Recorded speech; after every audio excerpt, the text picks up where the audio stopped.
Hello guys, मैं निहाल sir आप सभी बच्चों का हमारे इस यूट्यूब चैनल रफ्तार मैथ में स्वागत है। तो आज आप सबके लिए लाए हैं most important question class 10th board exam 2024 का स्टूडेंट। ये क्वेश्चन स्टूडेंट वायरल पेपर से लिया गया है, तो ये आप सभी बच्चों के लिए बहुत ही इम्पॉर्टेंट है। तो देखिए प्रश्न क्या कह रहा है। एक समकोण त्रिभुज की ऊंचाई इसके आधार से 7 सेंटीमीटर कम है। यदि यह कण 13 सेंटीमीटर का है तो अन्य दो भुजाएं ज्ञात कीजिए। अब स्टूडेंट देखिए, यहाँ पे सबसे पहला आप लोग हल लिखिएगा।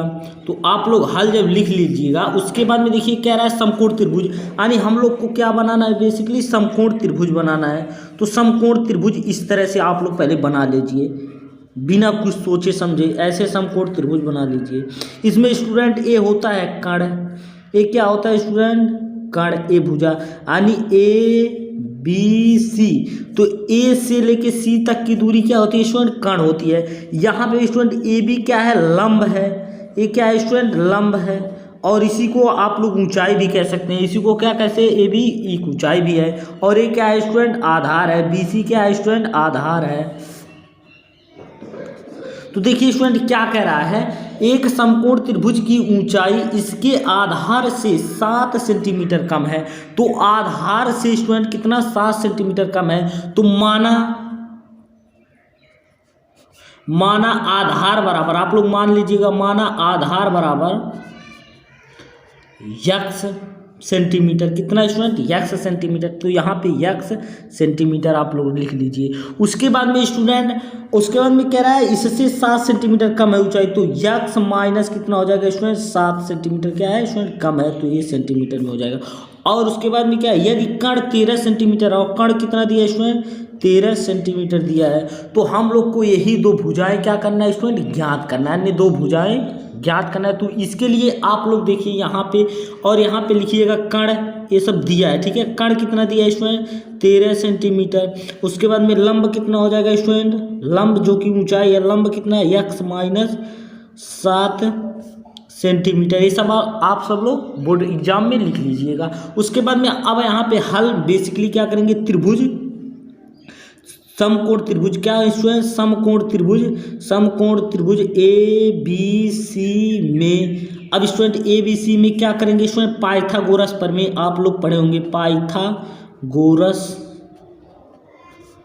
प्रमेय से। अब पाइथागोरस प्रमेय का सूत्र क्या होता है स्टूडेंट, आप सब लोग कमेंट कीजिए। कण का वर्ग बराबर होता है स्टूडेंट लंब का वर्ग प्लस आधार का वर्ग। आप सबको अच्छी तरह से समझ में आ रहा होगा। अब स्टूडेंट देखिए कण कितना दिया स्टूडेंट, 13।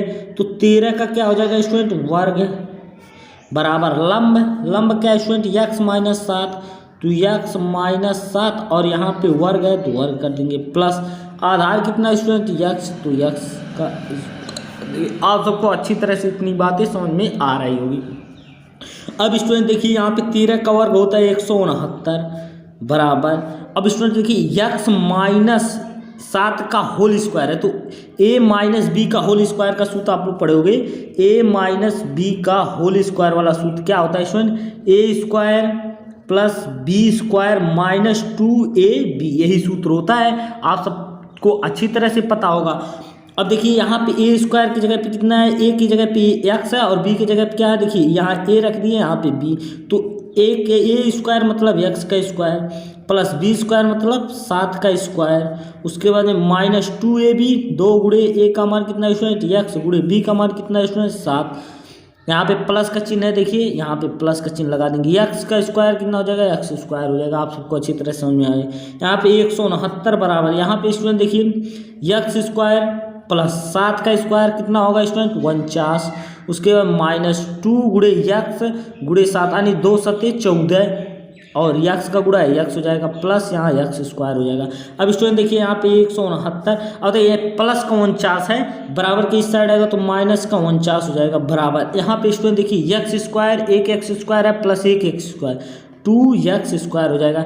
अब इसमें देखिए यहाँ पे -14x बच रहा है, आप सबको अच्छी तरह से समझ में आ रहा हो। अब देखिए स्टूडेंट 9 में कि 9 गया, कितना बचेगा 0। यहाँ पे 6 में कि 4 गया, कितना बचेगा स्टूडेंट 2 और 1 है तो 120। यहाँ कितना हो जाएगा 2x। यहाँ पे देखिए 2x² यानी 2 कॉमन कर लीजिए तो यहाँ x² बचेगा। यहाँ पे माइनस कितना बचेगा स्टूडेंट 7x, आप सबको अच्छी तरह से समझ में आ रहा होगा।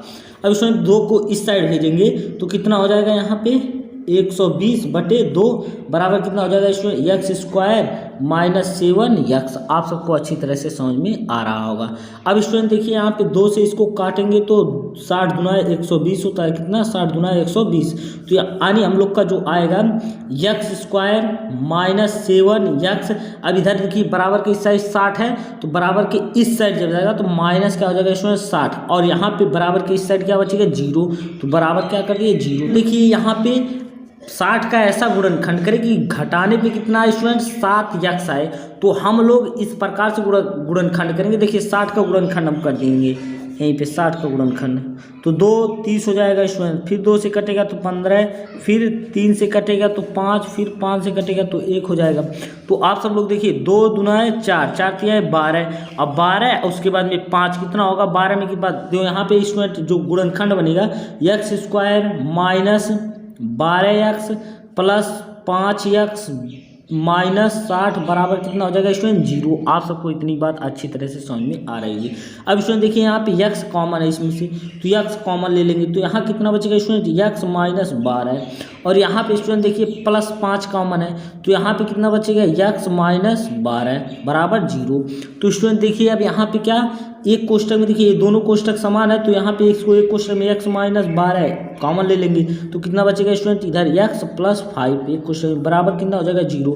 अब स्टूडेंट देखिए यहाँ पे इसी चीज़ को हम लोग लिख रहे हैं, तो देखिए एक बार x - 12 बराबर 0 लेंगे तो x बराबर कितना आ जाएगा स्टूडेंट 12 और एक बार क्या लेंगे स्टूडेंट एक बार लेंगे x + 5 बराबर 0 तो x बराबर कितना हो जाएगा स्टूडेंट -5, तो माइनस वाला क्या होता है स्टूडेंट अग्राह्य है।